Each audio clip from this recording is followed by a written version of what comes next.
Hi. Hello అండి. ఇది బొబ్బిలిలో ఉన్న శ్రీ వేణుగోపాల స్వామి వారి ఆలయం అన్నమాట. సుమారు 175 సంవత్సరాల చరిత్ర ఉన్న ఈ ఆలయము చూడ్డానికి ఎంత ప్రశాంతంగా ఉందో చూడండి. ఆలయం మీద ఉన్న ఈ కట్టడాలు కూడా చాలా బావున్నాయి కదా అండి.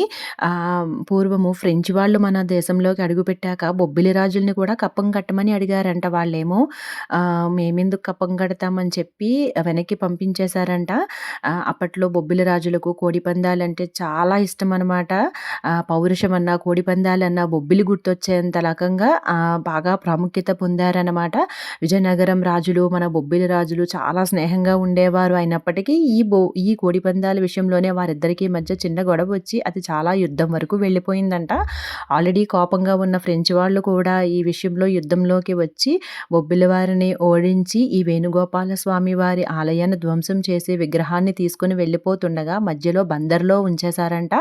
తరువాత 40 సంవత్సరాల తర్వాత ఈ బొబ్బిలి రాజవంశీయులు శ్రీ రాజ చినరంగారావు గారు మళ్ళీ ఈ బొబ్బిలి సామ్రాజ్యాన్ని విస్తరింపచేసి ఆయన కుమారుడైన శ్రీ శ్వేతాచలపతి రంగరాజు గారు ఈ ఈ ఆలయాన్ని మళ్ళీ పునఃప్రతిష్ఠించారన్నమాట.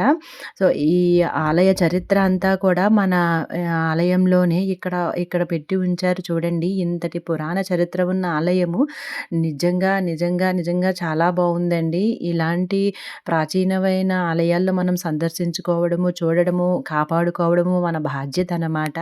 థ్యాంక్ యూ అండి. Thank you so much.